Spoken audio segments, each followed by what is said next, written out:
Recording, and I'd like to introduce Tim Dolan. Hi, everybody, and welcome on this chilly Thursday afternoon. And I'm Tim Dolan. I am the housing development program manager at the Colorado Division of Housing. And my role today is to walk you through what I think we're really excited to roll out, which is our mobile home financing program. Laura, I think you can go ahead to the next slide. This is a public information session on the mobile home park financing, and it will include, Laura, if you want to go ahead to the next slide. It will include, I will be giving the presentation. My colleagues will be monitoring the chat for questions and comments that we will, of course, get to. I will briefly start by just kind of pointing out some of the other opportunities and funding programs and so forth that we've been working on diligently at the Division of Housing recently.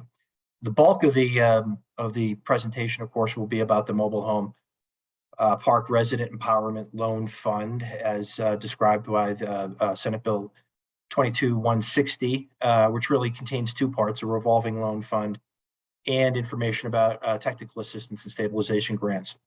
I'll also be running through some guideline information and how the program gets funded amongst administrators. We'll, of course, be taking questions and comments, and then we'll round it out with sort of next steps. Next slide. So this is just give you kind of a brief introduction into some of the other programs and notices of funding availability that Division of Housing has been working on recently. A couple that I want to touch on just really briefly are the Transformational Affordable Housing, Home Ownership and Workforce Housing Grant Programs, and its companion, the Transformational Homelessness Response Grant Program. We rolled out our first round of letters of interest for the what we're calling the TAG grant earlier in this month on December 10th, and we've received a really robust response. I think we've received approximately 55 or 56 applications with something around $370 million in asks. So we're really excited to see those applications come in December 31st, and then of course we will have a follow-up round with letters of interest due January 10th, with the next application due at the end of January. This is, of course, the Mobile Home Park Revolving Grant and Loan Program that we're talking about today.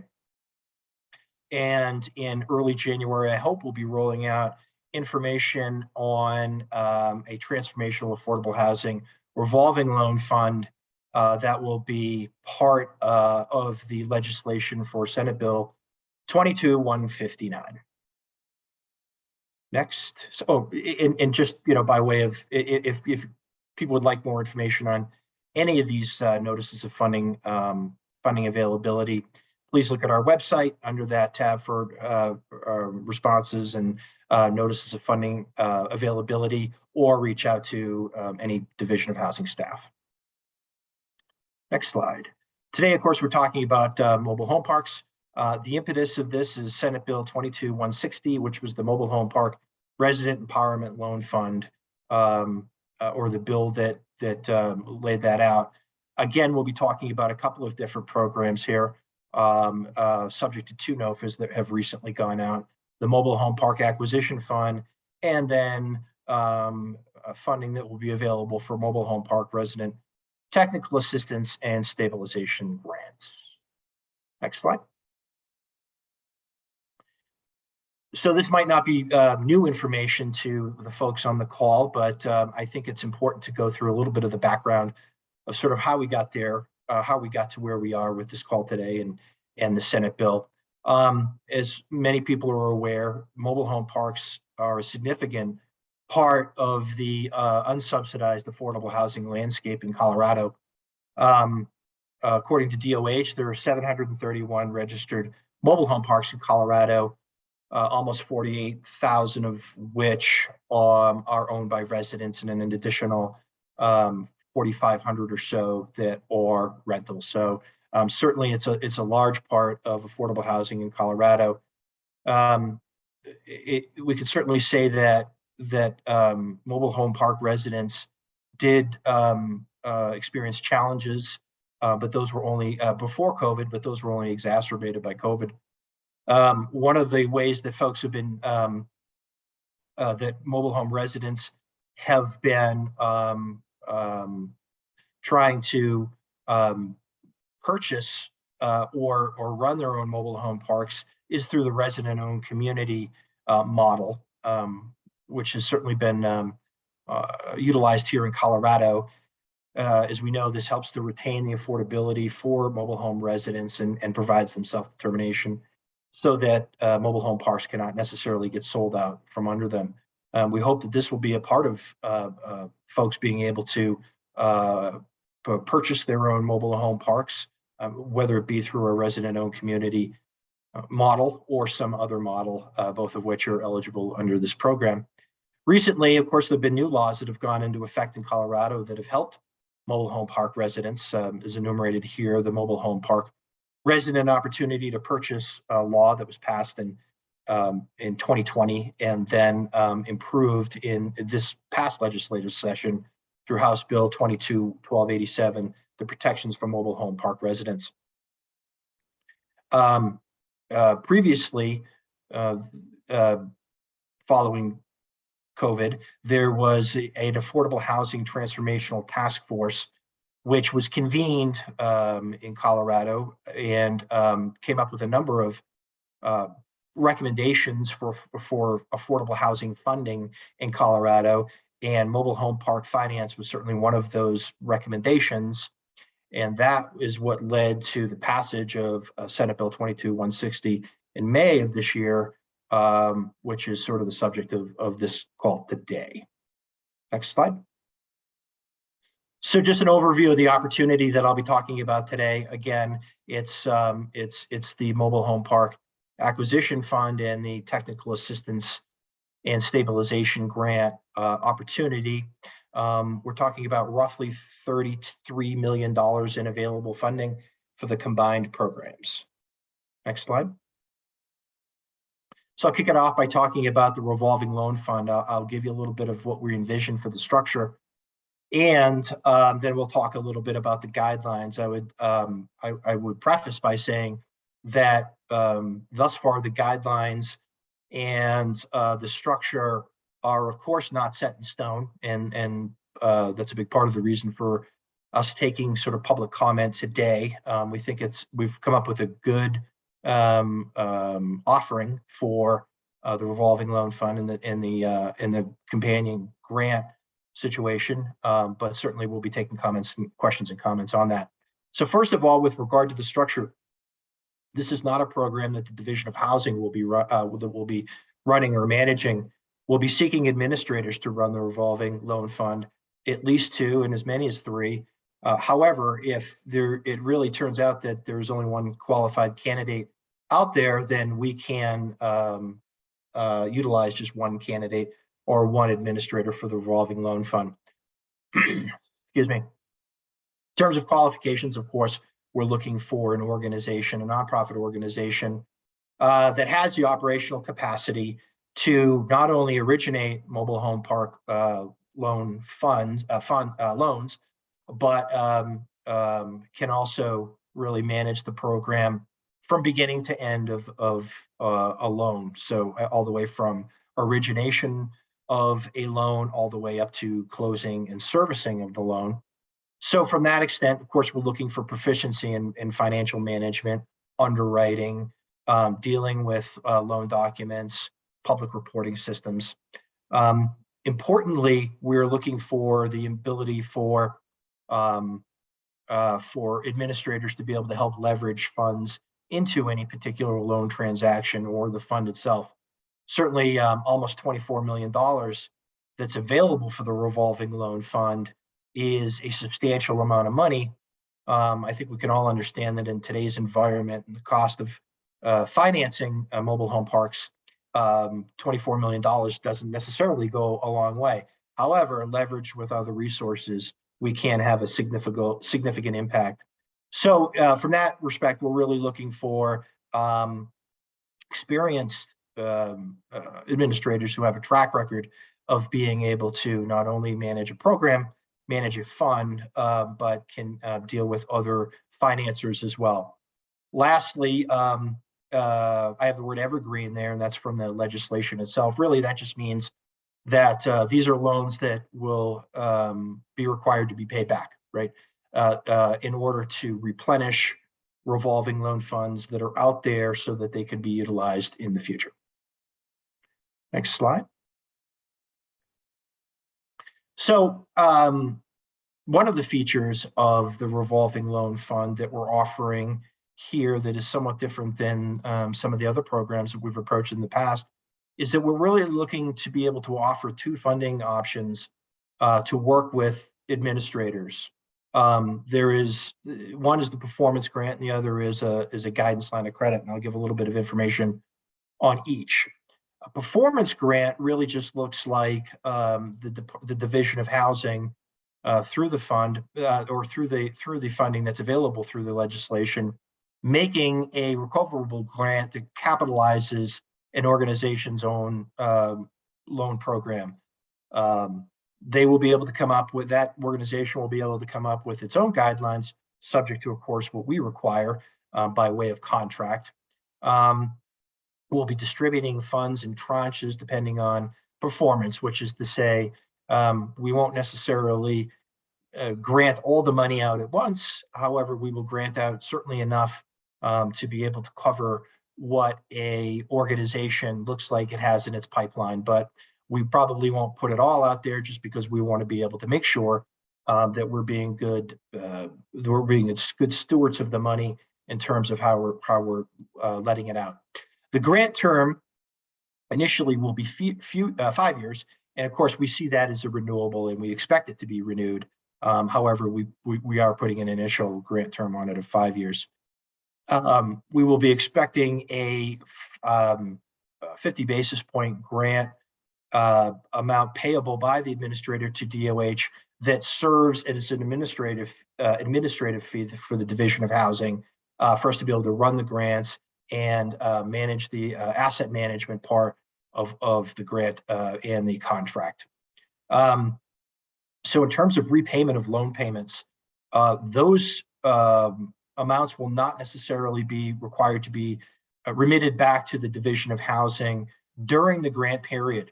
Those principal payments and interest can stay in the administrator's fund in order to be able to use for future loan purposes after they get paid back.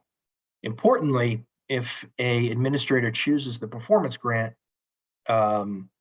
option, there will not be a requirement that the administrator give a guarantee or a collateral pledge or anything like that from its own organization to the Division of Housing. Certainly, as I'll touch on in a little bit, all the loans will have to be collateralized. However, the administrator itself will not have to have a credit exposure for the funds that they are getting granted from the Division of Housing, recoverable grant. The next, the second option for funding is what we traditionally do, which is a guidance line of credit. And if folks have seen the AHIF funds that were a part of ANOFA from last year or the year before, this will look similar. What we'll be doing here is really putting out a line of credit to an organization for 5 years at an interest rate. Repayments will be made back to the Division of Housing on a quarterly basis. So this really looks just more like a traditional line of credit with the Division of Housing. And in this case, the administrator we will be seeking a guarantee from the administrator for the funds that are subject to the guidance line of credit. Next slide. So these are going to be the required guidelines that we'll be asking for the revolving loan fund, regardless of whether or not it's a performance grant or a line of credit. We would like the maximum interest rate going out to the borrower, the mobile home park borrower, of a maximum of 3.5%. Obviously, it can be lower than that, but that would be the maximum that we would allow. We can an administrator can ask for an origination fee of up to 1.5%. Again, that's a not to exceed number, so it can be lower. With regard to the area median incomes for the residents of the mobile home park, of course, this is an affordable housing venture, and so we would be looking for area median incomes not to exceed 120% of area median income, with at least 50% of the units at or below 80% of area median income. This will, of course, be vetted through the working with the cooperative fund or whatever entity is going to be owning the mobile home park. Of course, we want to guarantee the long-term affordability of the mobile home park for its residents, and so for that, we'll be expecting a use covenant, recorded use covenant of at least 15 years. Of course, the allowable uses is pretty obvious. It's the acquisition of mobile home parks in Colorado, but it also allows for capital improvements of those mobile home parks that are purchased. Eligible borrowers, of course, are an association or a co-op that is forming a group that wants to purchase the mobile home park, but it also includes assignees such as local governments or housing authorities that are purchasing the mobile home park, and so it doesn't necessarily have to be that resident-owned cooperative model. Per the legislation, the administrator should prioritize low-income communities that have been disproportionately impacted by COVID-19. But I don't know that we have any hard and fast rules on what that exactly looks like, but we can work through that when we are contracting with an administrator to determine how they might actually use data to determine if a community has actually been disproportionately impacted by COVID-19. This last bullet really just talks about what I really just touched on, is that a application can be assigned to another group that is looking to purchase the mobile home park, even though it may not necessarily be. So if it's not necessarily a resident-owned community, a co-op that is formed, which we typically see more traditionally through resident ownership of mobile home parks, it can be an assignee such as a local municipality or a local housing authority subject to the legislation. So those are the required. And if Laura, you want to go to the next slide, this is what we would prefer to see, and this is where administrators can get a little bit creative as they apply to us and we work through the application process. As I touched on earlier, this really serves as a way to leverage into a transaction and not necessarily finance an entire transaction, although that's not necessarily prohibited. What we envision is that it serves as an ability to leverage senior debt as a way to purchase the mobile home park. So from that extent, we put out a number of loan amounts of two per transaction of $250,000 to $1 million, but I think we can certainly revisit those numbers if folks feel like that's not going to be sufficient.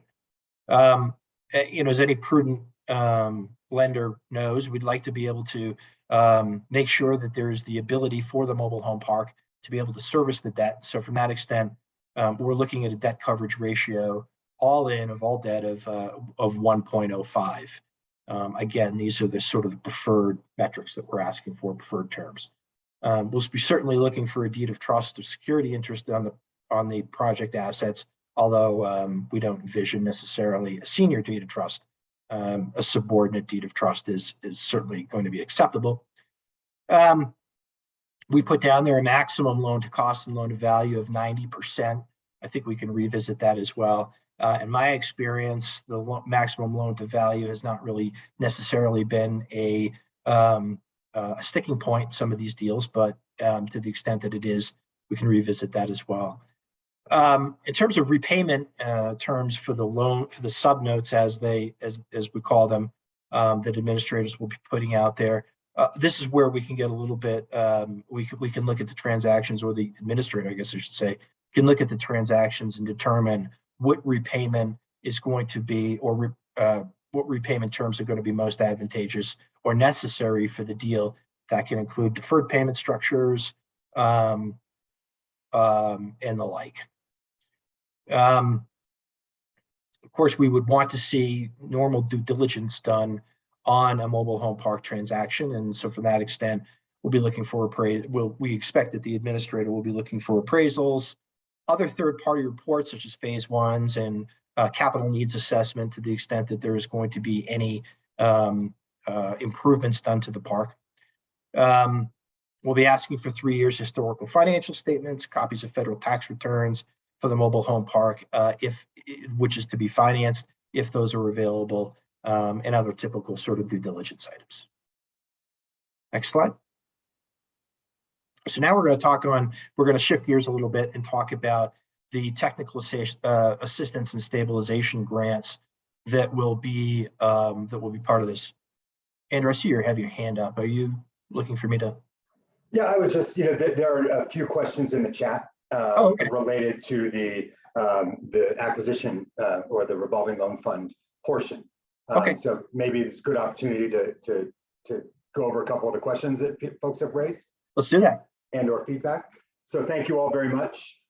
First question, is there a maximum term for the subnotes? Meaning that administrators make 2 mobile home parks. Is there a maximum term, 10 years, 15, 20? Has that been defined? So we have defined that, I think, in the notice of funding availability. I believe it is in there. Or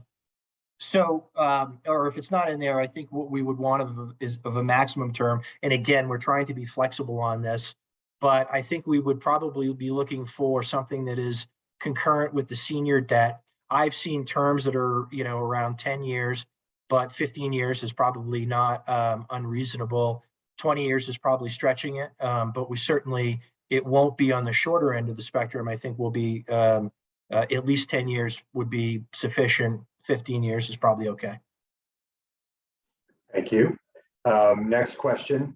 Does the program consider allowing borrowers on the subnotes, so the acquisition borrowers or the infrastructure borrowers, who are not public entities, but other affordable housing owners and or developers, to borrow from administrators? The comment is possibly these borrowers can often offer affordability periods, longer affordability periods, and lower AMIs. So who are the eligible borrowers on the subnotes? So the eligible borrowers are certainly co-ops that are resident-owned communities, or a municipality that will be owning the park. I believe that I'm going to hedge on this a little bit, but I believe that nonprofit agencies that are engaged in affordable housing are also eligible. I think it's nonprofit agencies that are not, for-profit agencies that would not, or organizations that would not be eligible. Thank you. And for the benefit of our audience, we are also recording the questions in the chat, and we will also reply in written form, excuse my dogs, on an FAQ posting after this meeting as well. The next question, boy, there must be the mailman coming. Sorry, folks. The next question is, the restriction on 120% AMI isn't necessarily practical for all parks. Has the program considered having a certain percentage must be below that, but allowing for a smaller percentage of owners within the park or residents being above that AMI level for kind of mixed income parks? So we would use the legislation as guidance for that. And I don't have the legislation right in front of me, but I believe that the legislation calls out, does not call out necessarily the area median incomes. Those are the area median incomes that we would look at for normal division of housing programs, considering 120% of area median income as low to moderate or middle income. So would we consider it? I think on a case-by-case basis, we would. And again, I'm going to hedge a little bit in terms of noting that if the legislation would allow for that.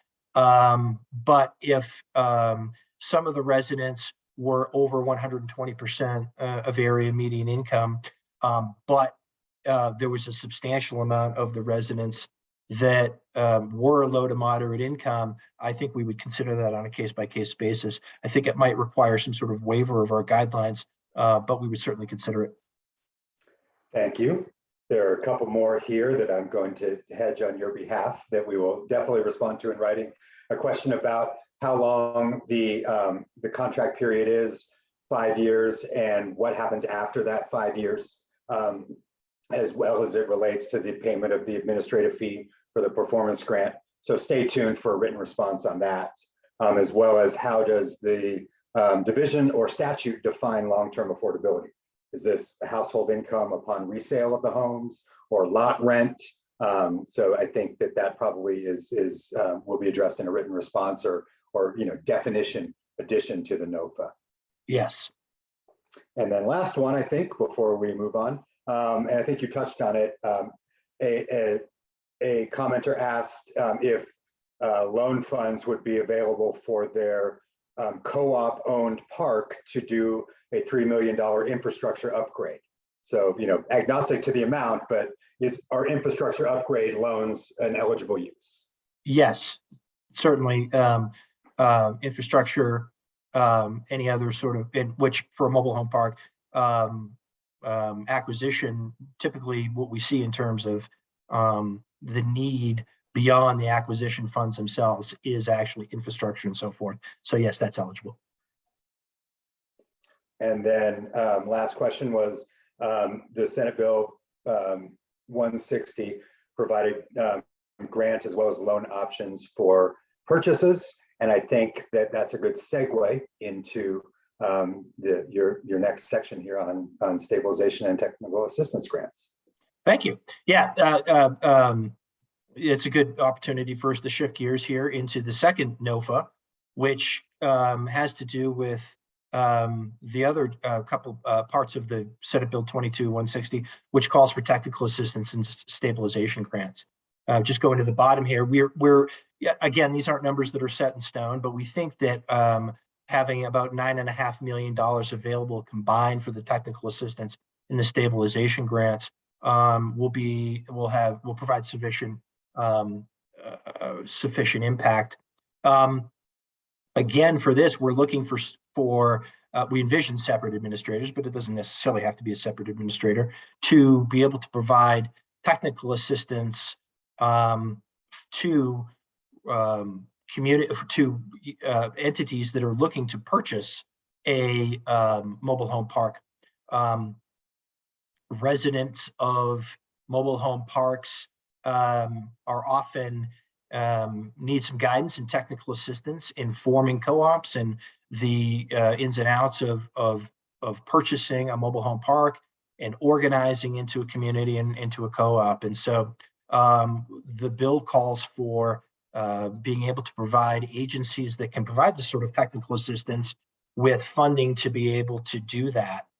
So we would be looking for, again, an agency that can provide the operational capacity to be able to provide that technical assistance to mobile home park residents that want to purchase their park. So we're looking for proficiency in being able to provide technical assistance to mobile home parks. We're looking for at least one or more nonprofit agencies that will be able to do this. Interestingly, what we will be able to offer for technical assistance will go beyond just technical assistance as we've kind of looked at it in the past, and technical assistance providers will be able to utilize some of those funds for some of the costs that come up with a resident-owned community forming a co-op, legal bills and escrows and those kinds of things. And then one of the things that is in the NOFA isn't necessarily spelled out on this screen as well, is that we would be looking for a technical assistance provider to be able to provide not only stabilization grants, but rapid response grants. And what that looks like is if a resident-owned community is needing, sort of a fee to be paid, a legal fee, they need to hire a lawyer like the next day for $500 or some, number like that, that they'll be able to respond with the funds to be able to do that in a very quick manner. And then, of course, just the general technical assistance that will go along with forming a resident-owned community, or technical assistance to another potential buyer that isn't necessarily going to be a resident-owned community. We would also expect that the technical assistance provider would provide stabilization grants as called for in the legislation. And what that looks like is grants that are made to either the resident-owned community or residents of the parks themselves, that will help stabilize rents over time so that they're not necessarily experiencing payment shock with the increase in the lot rents that might go along with the purchase. Laura, you want to go to the next slide? And so I should have advanced sooner, sorry about that. But these are sort of the eligible uses of the funds from not only technical assistance, but stabilization. Again, legal related services, paid escrows, supplemental financial services, et cetera, in the rapid response, which was included at the suggestion, a very good suggestion of the stakeholder, as needed by resident-owned communities. Again, with the stabilization grants, we would seek for the technical assistance provider, whoever we contract with, to not only be able to provide the technical assistance itself, but also be able to make those stabilization grants. So a technical assistance provider organization ought to be at least familiar with how to make small grants, or be able to engage with somebody that has that technical capacity. Next slide. So I'm going to hold on this one here for a moment, because Andrew, maybe this is a good place to, like we did with the revolving loan fund, maybe this is a good place to hear questions and comments regarding the technical assistance and stabilization grants. Sure. While I look for some specific questions to that portion, I will highlight that there have been a couple of additional questions in the chat or comments along the line of the limitation to AMI at 120% for all residents may not be feasible for a number of parks who might be mixed income and have some very low income residents as well as some higher income residents, but still trying to form a co-op and continue that affordability for everybody. So I think the general gist of that was, stakeholder feedback as to AMI limitations and could there be any flexibility for some sort of mixed income. We will take that under consideration, certainly. And as Tim indicated, stay tuned for posting of the FAQs as well as any revisions based on your feedback to this NOFA. There was also a question or a comment that on the revolving loan fund, the subnote maximums of $1 million may not, be leverage as much affordability as perhaps intended. So maybe that was a suggestion to consider that limit as well, so that the administrator lenders can try to drive as deep affordability as possible. Understood. Yep. So certainly great feedback, and we thank you all for those comments. Regarding technical assistance, a very large need currently is for competent and affordable property management.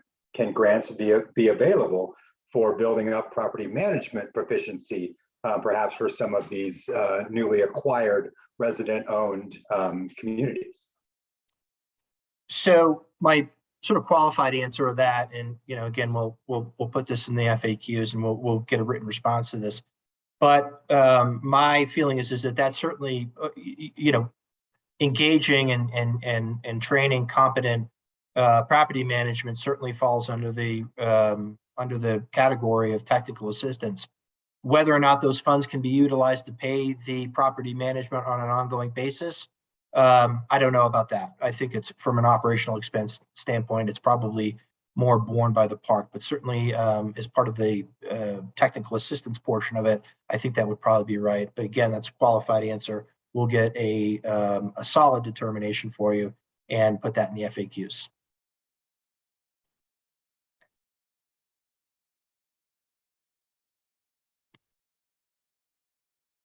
Okay, sorry, another one pop up, Andrew? Question or comment from one of the attendees, Dan Hunt, who just commented that he is aware of a banker working on how to leverage funding for financing the purchase of parks and infrastructure needs.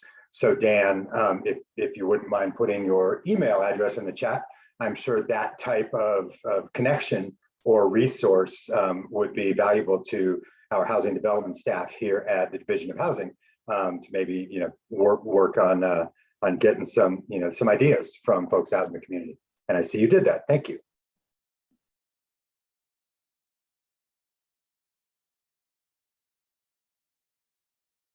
Well, if we're waiting for any other questions, or I'm seeing a couple other pop up now though. So. Yep. Let's see here. Question: is there an implementation model available, either a real world example beginning to end with a real park or theoretical example? I'm asking in association with Meadowlark Mobile Home Park. So maybe this question is getting at, are there sample transactions that prospective parks wanting to exercise this option could look at to say, here's some examples of past resident-owned communities that have transacted or purchased. So do those models exist where future parks can learn from transactions of previous parks? So I think we can probably put this in the perhaps in the FAQs, but there is, I think it's from the University of Colorado, I think, a guidebook that that lays out sort of the processes of becoming a resident-owned community.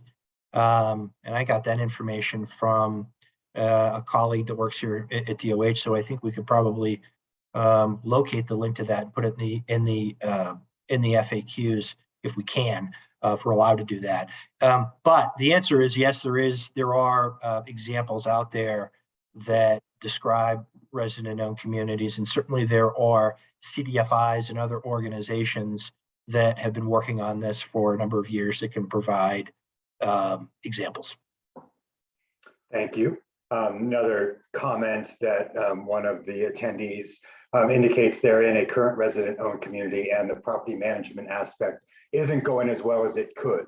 So maybe that was just kind of a and one to the need for TA, technical assistance, and or training around how parks can manage themselves. So kind of an add-on to the previous question or statement of need. Another statement around the revolving loan fund and the sub notes not to exceed 3.5% interest. That might be a 3.5% interest rate might be attractive in today's market, but if rates come down, could a lower rate be applied in the future to drive deeper affordability? That's the question. Sure. So as we indicated, that's a not to exceed number, right? So a administrator could charge what they think is probably appropriate per deal. That 3.5% is a not to exceed number. Thank you. Yep. There was a plug in the chat for one community's property management company. It's a public meeting, so Common Good Property Management. Give them a call. So there was an endorsement of a property management company from another resident-owned community. So thank you for sharing that. A question about will this program be run through the state only? Well, if I'm understanding the question, maybe the question is, can it, do the assets that are financed have to be, that's a simple question of if the assets that are financed have to be in Colorado, certainly yes. If the question is, will the program be run by the state, which is to say the Division of Housing, as I indicated previously, Division of Housing will not actually be running this program. We'll be seeking administrators to be running the program. Yeah, thanks. I think you hit on both themes there. Okay. Important to note that this is not envisioned where local parks will apply directly to the state of Colorado for funding to purchase their park. The state is providing funds to a third party who will use them to make loans to those prospective purchasers. Right, and maybe just to follow that up a little bit, Andrew. So those administrators will be the ones that will be the contact organization in terms of seeking applications for funds, reviewing applications, closing the loans, servicing the loans. That will be an organization that contracts with the Division of Housing. Division of Housing's role really will be to oversee the contract as well as the performance of the administrator. Thanks. A question here, are the stabilization grants focused on communities in the purchase phase, or may they be accessed for communities who are already residents owned? Again, qualified answer for this, but I believe that existing parks that are resident owned, that have gone through the resident owned process, I believe that is also, that is also eligible. Again, another qualified yes. Thank you. We had another happy to help comment here from Megan Ferguson at Impact Development Fund that they would be happy to provide a few examples, I assume, of property management companies as well. Thank you. And then a comment that there does indeed exist a guidebook, as you alluded to, Tim, but it is for forming of resident associations, and there hasn't yet been a guidebook that one commenter knows of that's been put together for the actual purchase.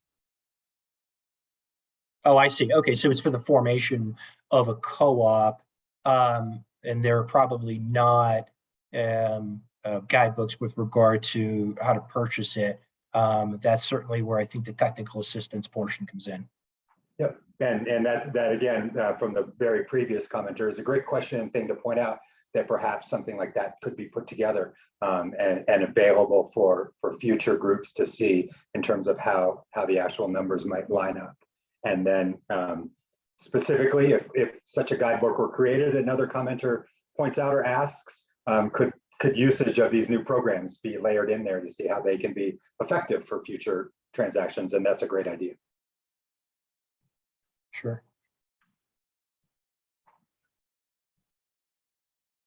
If we're waiting for other comments or questions, Andrew, I'll just go ahead and run through the next steps. Of course, the next step, the immediate next step is for us to take these questions and comments and ensure that we're getting good kind of written answers out there to address them all, which will become part of the frequently asked questions that will go along with the NOFA.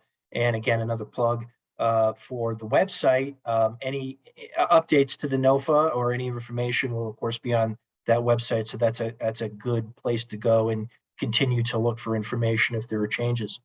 But in terms of the program itself, we will be taking letters of interest with a deadline of January 2nd to myself. And really that's just meant to spell out that an organization is interested in providing administration services for either the revolving loan fund or the technical assistance and grant stabilization grant process. My contact information is there that can be sent to. Following those letters of interest, we will follow up with the submitters of the submitters of the letters of interest to talk through process and questions and those kinds of things that they might have. We'll be taking applications with the close date of February 1st. We'll be then reviewing those applications, of course, and that will involve, I'm sure, a lot of back and forth dialogue with the applicants themselves in our due diligence process. At some point in the future, sooner I hope rather than later, we'll be notifying about the selection of the administrators that will be partnering with DOH and on this fund. And then we will begin the contract process of contracting with whatever administrators are selected. So that's just kind of the kind of high level next steps. Again, I'll pause on this slide. Andrew, any further questions or comments? We have a question in Spanish from attendee Cruz. Cruz, I would be happy to read, translate, and answer your question by email if I could, or by phone when I can secure translation services, as I am proficient enough to read your question, but not necessarily confident or proficient enough to answer it in Spanish.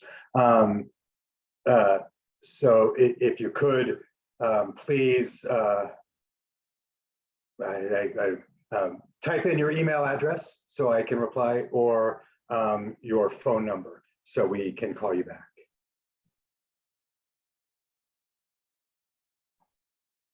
And Andy said Cruz's comment wasn't necessarily about the program, more of a compliment to the staff here at the Division of Housing. And that's very nice, Cruz. And I appreciate you telling me that, Andy, but we're certainly happy to respond to any questions, in any language as quickly and proficiently as we can. So please do feel free to enter any contact information in there so I can arrange for proper accessibility services.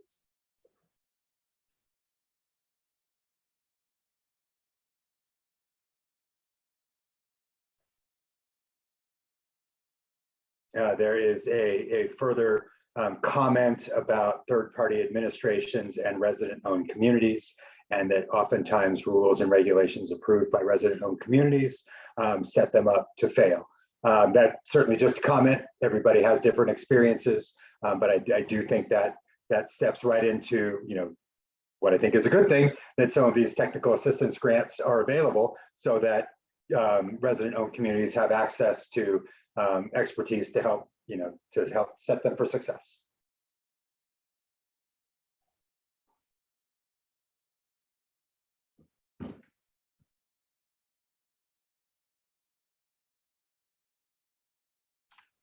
Okay.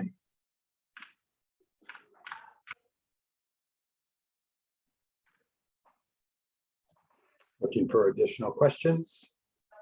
Comments? We can certainly take them as they come in, or if you want to go ahead to the next slide.